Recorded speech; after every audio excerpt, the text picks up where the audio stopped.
Firifiri no mahalala fa mafian'ezao fiainan'izao, mahakivy sy mampisenто fo, tsy misy fifaliana tokoa.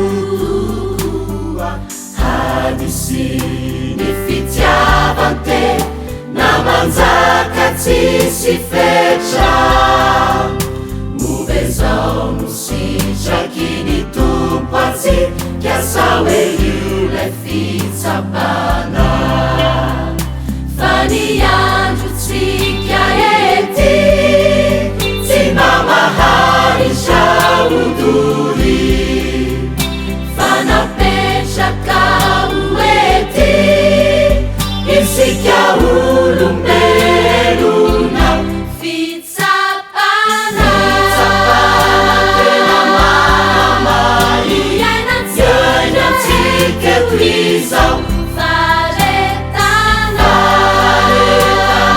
sy fiaviana no takina amina.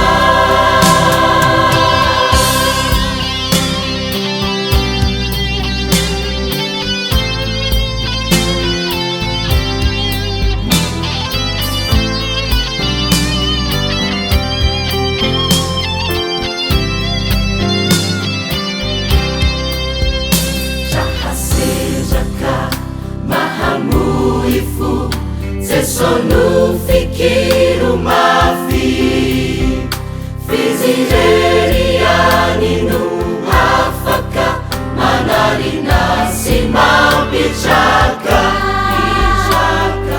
nyajuyana tsiketi yazakazakava fone bautu disuanya paranya ni denitu